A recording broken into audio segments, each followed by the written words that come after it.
देखते हैं कि नॉन प्रॉफिट ऑर्गेनाइजेशन जो होता है वो क्या क्या अकाउंटिंग रिकॉर्ड्स को रखता है। जैसे हम लोग पढ़ाई कर रहे हैं तो हम लोग भी अपना रिकॉर्ड रखते हैं कि अकाउंट्स का किताब है, अकाउंट्स का कॉपी है, पीएसटी का है, पीएमटी का है, इकोनॉमिक्स का है, हिंदी का है, इंग्लिश का है। उसी तरीके से नॉन प्रॉफिट ऑर्गेनाइजेशन जो होता है वो भी बहुत सारे रिकॉर्ड्स को रखते हैं। तो वो कौन कौन से रिकॉर्ड को रखते हैं उन्हें भी हम थोड़ा सा देख लेते हैं। ये सबसे पहले रखते हैं कैश बुक, जिसको हम रिसीप्ट एंड पेमेंट अकाउंट के नाम से जानते हैं, जिसमें कैपिटल और रेवेन्यू नेचर का जो रिसिप्ट होता है वो सारा लिखा जाता है। उसके बाद उस रिसिप्ट साइड लिखा जाता है डेबिट साइड।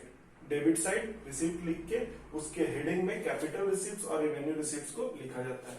क्रेडिट साइड में कैपिटल और revenue, capital and revenue payment को क्रेडिट साइड में, पेमेंट साइड क्रेडिट साइड लिख के लिखा जाता है। जब हम लोग इसका प्रैक्टिकल बनाएंगे रिसिप्ट एंड पेमेंट अकाउंट का तो वहां आपका और क्लियर ये हो जाएगा। सेकंड ये बनाते हैं मेमोरेंडम बुक्स। थर्ड बनाते हैं, जैसे मान लीजिए not for profit making organisation में बहुत सारे वर्कर्स, स्टाफ वगैरह काम करते रहते हैं, तो उनको सैलरी वगैरह दिया जाता है। उनके लिए सैलरी और वेजेस का अलग से रजिस्टर को मेंटेन किया जाता है। थर्ड स्टॉक रजिस्टर, जैसे क्लब है, क्लब है तो वहां पे स्पोर्ट्स मटेरियल वगैरह खरीदा जाता है, तो वो सब का स्टॉक का रिकॉर्ड उस स्टॉक रजिस्टर में रखा जाता है। जैसे हॉस्पिटल है तो वहां का मेडिसिन का स्टॉक जो है वो स्टॉक रजिस्टर में उसको एंट्री करके रखा जाता है। नेक्स्ट होता है मेंबर रजिस्टर। अगर क्लब है तो उसमें कितने मेंबर हैं उनके सारे जो इंफॉर्मेशन है वो आपके मेंबर रजिस्टर्स में नोट करके रखा जाता है। नेक्स्ट होता है ट्रेड बुक, और seventh last but not the least आपका अदर रजिस्टर। ये सारा record accounting record non profit organization रखते हैं। आगे हम लोग देखते हैं कि क्या ऑब्जेक्टिव्स है अकाउंटिंग करने का not for profit making organisation में। Following are the its main objective. Not for profit making organisation, not for profit making organisation का अकाउंटिंग करने का क्या मेन उद्देश्य है, ऑब्जेक्टिव्स है। तो पहला उद्देश्य है अकाउंटेबिलिटी टुवर्ड्स डोनर्स। कितना आपका दान में क्या आया उसका लेखा जोखा करने के लिए ये अकाउंटिंग जरूरी है। नेक्स्ट सेकंड होता है प्रॉपर कंट्रोल। अगर आपको प्रॉपर कंट्रोल रखना है अपने फंड के ऊपर तो आपको अकाउंटिंग करना जरूरी है।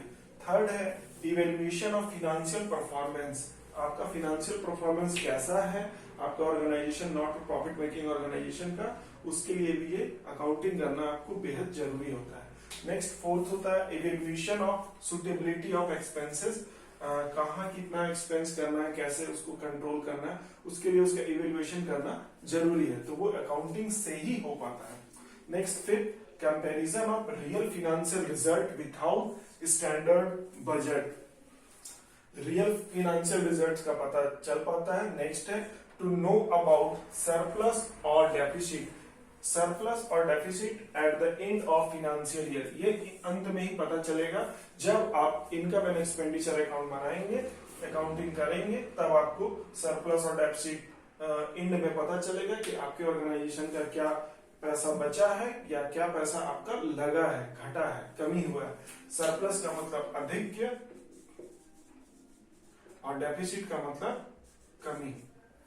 नेक्स्ट है to have knowledge about economic condition. आपकी संस्था का इकोनॉमिक कंडीशन कैसा है, अकाउंटिंग से ही ये बात आपको पता चलेगा। नेक्स्ट है to have complete compliance with regularity requirements. ये सब अकाउंटिंग का मेन 8 आपका ऑब्जेक्टिव्स है, इसको आपको ध्यान में रखना है, तो आपका बेस अच्छा होगा। अब हम लोग देखते हैं कि नॉट फॉर प्रॉफिट ऑर्गेनाइजेशन जो होता है वो क्या क्या फिनेंशियल स्टेटमेंट प्रिपेयर करता है। Financial statement of non profit organization जो होता है, all the non profit organization prepare करता है financial statement, there financial statement को वो प्रिपेयर करता है। और कब करता है, at the end of financial year.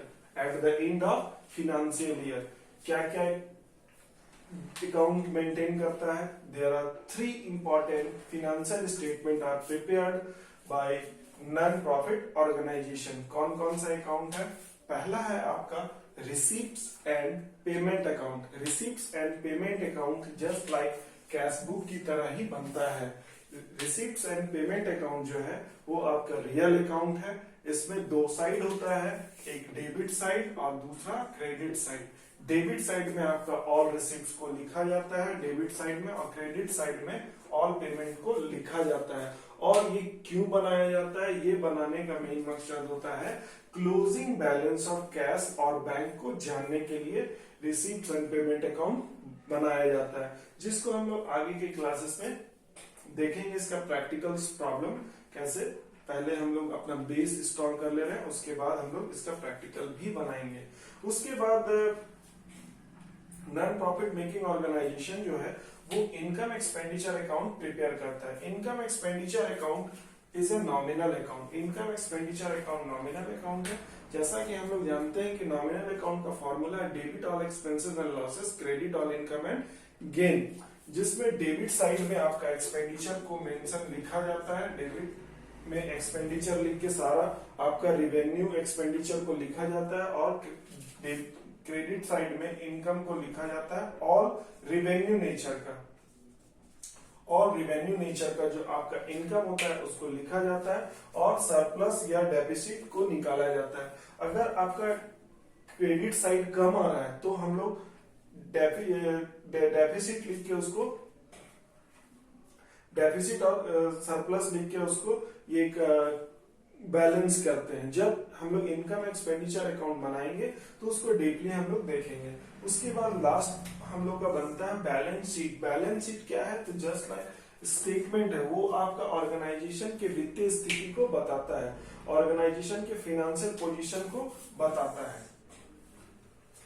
तो आशा करता हूं कि मेरा जो 4th लेक्चर है आप लोग को अच्छा लगा होगा। आप इसको रिपीट कीजिए, जो नोट्स दिया है उसको थोड़ा सा मगअप कीजिए।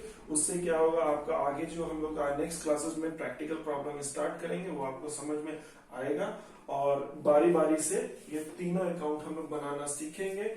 Receipts and payment account, income and expenditure account. Receipts and payment account बहुत ही आसान है आपका, जस्ट लाइक कैश बुक की तरह वो बनता है। इनकम एक्सपेंडिचर अकाउंट में बहुत सारा टर्मिनोलॉजी यूज किया जाता है, बारी बारी से उसको हम बताएंगे। उसके बाद income and expenditure account complete करेंगे, और फिर बैलेंस शीट आप जानते ही होंगे, बट फिर भी मैं बैलेंस शीट के बारे में आपको सारा कुछ बातें बताऊंगा। उसके बाद लास्ट में जब इसका प्रैक्टिकल प्रॉब्लम बनता है उसमें रिसीप्ट, पेमेंट, इनकम एक्सपेंडिचर और बैलेंस शीट तीनों बनता है।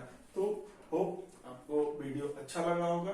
कोई प्रॉब्लम हो आप हमसे मेरे कांटेक्ट नंबर पे पूछ सकते हैं। मेरा व्हाट्सएप नंबर भी यही है, कांटेक्ट नंबर भी जो है वो यही है 9905129622। यही मेरा कांटेक्ट नंबर और व्हाट्सएप नंबर भी यही है। Thank you.